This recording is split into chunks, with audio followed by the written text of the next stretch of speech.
Ohio State will have their biggest test of the season since game number 1 this week.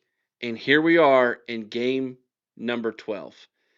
And is there some serious flaws with this team other than the fact that they haven't really played anybody? Let's talk about it next here on the College Huddle.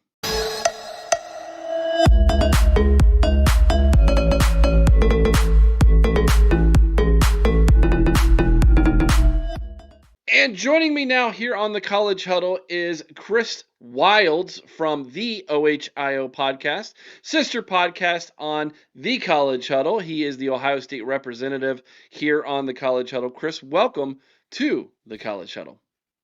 Well, thank you, Eric. I appreciate the invitation. So Ohio State, who defeated Texas and who was the number one ranked preseason team in week number 1, 14-7, has basically gone through the season, the college football season, and flying under the radar, I guess is the best way to put it. Some might argue they haven't played anybody. Others might argue that they have and they beat them so bad that that's not why they're ranked anymore. I don't know, whatever story you want to follow. But this week is definitely the week in college football if you are an Ohio State or a Michigan fan. It is the game. It is the many consider the best rivalry in all of sports, if not college football. And for Ohio State fans, Chris, it would seem like this is not only just a big game for you all, but a big game for Ryan Day himself, who has a record of 1-4 against the Wolverines. My question is this, Chris. Why has Ryan Day, who many believe is the second best coach in college football behind Kirby Smart, why has he struggled against the Wolverines? Well, first of all, Eric, let me correct you. He is the best coach in college football, and he's got the winning percentage to prove it. He's the top winning percentage coach of all time. That being said, he has had some trouble with the team up north. And in all honesty, the easy answer for me to come out here and say would be, well, he's lost 4, but they cheated in 3. That would be the easy way. That would be the cop-out way. But look, I'm going to shoot it straight here. Ryan Day's struggles against Michigan aren't just about one single thing. It's kind of a cocktail of tactical misfires and psychological weight that's going to crush most people. On the field, Ohio State hasn't been a bully in the trenches. Quite the opposite. Michigan in the trenches has thrown Ohio State around for the last few years. The run game hasn't been as dominant. And historically, the team that wins the run game in this rivalry wins the game. The line of scrimmage has not been a friend to the Buckeyes in the last few seasons. And in those go-to moments, critical downs, the offense has coughed it up, missed throws, blown protections. Same thing on defense. We've had players fall down. We've had all kinds of things happen. And Day himself has admitted this. Some of the adjustments they've tried, they just haven't landed. Against Michigan, it's a lack of physicality, and it's death by 1,000 cuts. But that's on the field. That's half of it. The other half you have to look at is the psychological side. And this is where it gets heavy. This rivalry is an all-consuming force inside the Woody Hayes Athletic Center. It defines your season. It keeps people up at night. And you know it's kept Ryan Day up at night. It's a personal mountain. It's a mountain that Ohio State fans damn near threw him off of in just a year ago today. They were ready to throw Ryan Day out of Ohio for all intents and purposes after that loss. So when the state, the alumni, the media, your fans, when everybody's telling you this one game defines your legacy, despite the fact that you have a national title, despite the fact that you are the winningest coach in college football history, you got to feel that in those Michigan games, Ohio State starts thinking instead of swinging. Days said these losses are some of the worst moments of his life, Eric. And that's how seriously he takes it. So, I mean, let's be perfectly clear. Outside of this game, Ryan Day is the greatest coach in college football currently. Record is phenomenal. Yeah, Michigan's stolen 3 games by cheating, and that frustrates fans. But fans want results. They want retribution. They don't want excuses at this point. So this team and Ryan Day need to find a way to take all that intensity, all that obsession, and channel it into just physical, fearless, confident football and get this asterisk off Ryan Day's record. And it has to start this Saturday. Speaking of this Saturday, Chris, Julian Sain, who's in the running for a Heisman Trophy, will be going into his biggest game of his career, since Texas at least. And there's some questions about whether or not his 2 top targets will be available to him in Jeremiah Smith and Carnell Tate. Jeremiah Smith left the UCLA game 2 weeks ago.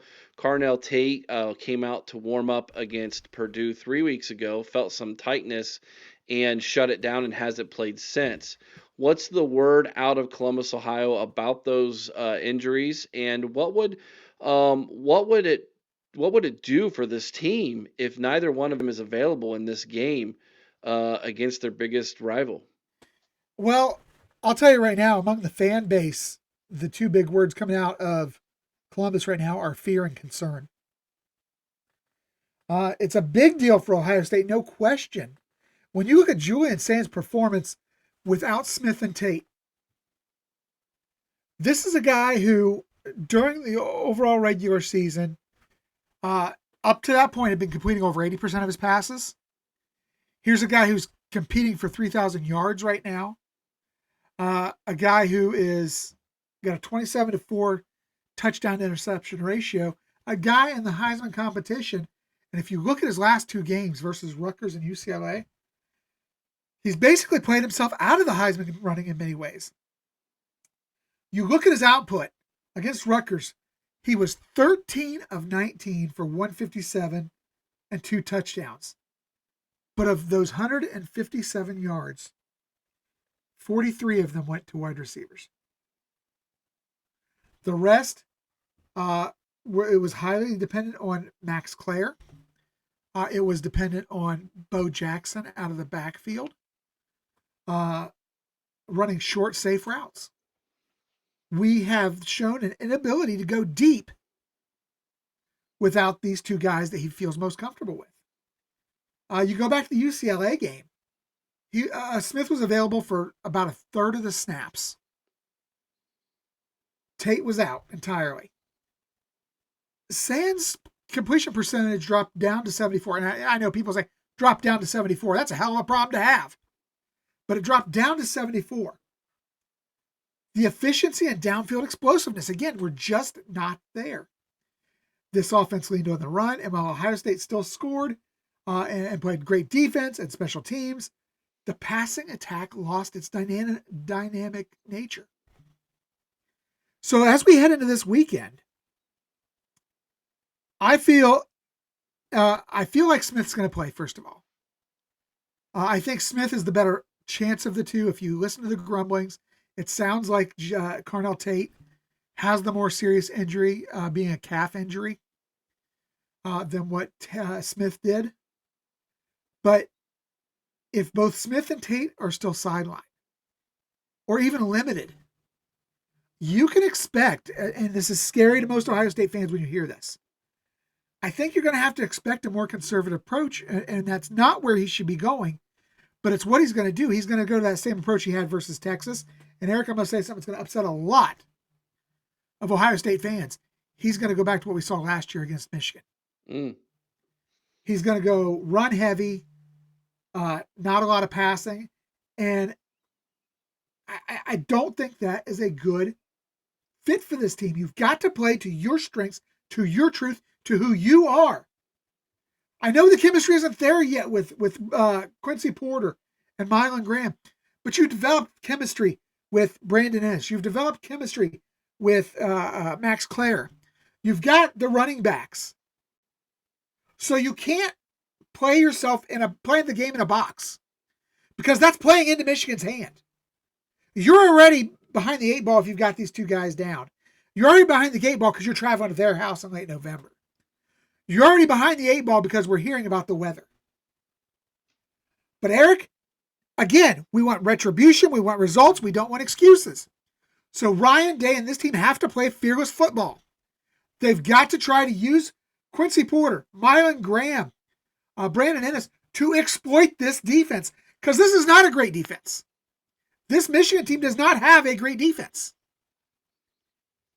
And that is what Ohio State has to do to win this game. And if they don't, obviously Sands' Heisman hopes are right out the window. But despite a national title, I think you start hearing grumblings in Columbus again about, is Ryan Day, the winningest coach in all of college football, the answer? That's crazy to think about. So one final question for you, Chris. There's a narrative that Ohio State hasn't played anybody yet. Do you agree with that somewhat, or do you disagree? I think there's a lot of ways to look at this. First of all, a lot of this narrative comes from the SEC, where they have their mid and lower level teams being inflated by these false preseason rankings, which preseason rankings are the worst thing in college football. Absolutely the worst. They falsely inflate these teams based on Nick Saban era play. And you get a strength of schedule for the SEC, which is absolutely ridiculous. And let me tell you, the SEC, they talk about how competitive it is. This is the reason the SEC is competitive. Because you had your mid-level teams. You had your lower-level teams. Guys, it's not that they're playing up to the level of the top competition. The level of that top competition is slipping back down to the pack. With no Nick Saban, that is what's happening. With Kirby Smart and the culture issues at Georgia, that is what's happening. They're slipping back to the pack. Now, as for Ohio State, have they played the toughest schedule? Absolutely not. They've played a decent schedule. If teams like Washington, Illinois, God, I'm trying to think if there's anybody else. Washington, Illinois specifically. If they were given the respect that the lower level and middle level of the SEC teams are getting out of the gate at the beginning of the year, the Ohio State schedule is just as competitive as anybody in the SEC. Anybody. But the Big Ten does not get that respect. That being said, yes, Ohio State, as it goes, has played a fairly soft schedule if you look simply at the rankings. But I'm telling you right now, and if you listen to Urban Meyer, if you listen to some of the other analysts, the Big Ten has surpassed the SEC, especially at the top. And they'll be the first to tell you that. So to me, when you see an Ohio State team that has played a Washington team that should have been ranked, that played an Illinois team that at the time they played them, just after they played them, the Illinois' only losses were to number 1 and number 2 in the country. Now, since then, they've faltered, obviously. But they're still a good football team. They've played a Rutgers team, which is on the verge of bowl eligibility. They've played a Minnesota team that is already bowl eligible. They've played a Penn State team that is going to be playing Rutgers to see which of them becomes bowl eligible this next weekend. One of those two teams is a bowl eligible team. They played the number 1 team in the nation in week 1 and beat them. So they're getting ready to play the number 18 team in the country. So to me, this is it the toughest schedule? No. But it is as soft as what the SEC and what other Big Ten teams want to project? Absolutely not. You look at that Washington team, how many losses have they taken to a ranked team? If you look at that Illinois team, how many losses did they take to a ranked team? Hell, even Penn State, how many of their losses are to a ranked team? I think you have to weigh that into consideration. So I don't want to hear any more of this crap, because it's the same crap we heard last year, right before Ohio State ran through the SEC and everybody else in their way on the way to a national title. Well, there you have it, folks. That is the number one team in the country and a voice from that number one team, Chris Wiles from the OHIO podcast. Chris, tell everybody where they can find the OHIO podcast. They can find us everywhere, Eric. Well, of course, we're on YouTube at the OHIO podcast page. You can go onto Twitter and catch us at the OHIO pod. We are on Patreon. We launched a Patreon channel, an exceptional channel. We've got some of the best insiders in the game on our Patreon channel. So you can catch us over there on Patreon. Great inside information, great message boards, a slew of excellent programming over there. We are on, of course, TikTok. You can follow us there. Please follow us there. We're so close to being able to go live on there. It is something we really want to do because we think that's a fabulous platform as well. All right. Thank you very much, Chris. Let us know what you all think about what he thinks down in the comments section below. Do you think Ohio State's schedule has been soft?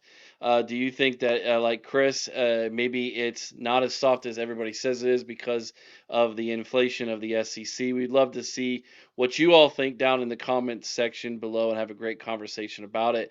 Enjoy the rest of your day. We will be back tomorrow with another great video here on the College Huddle.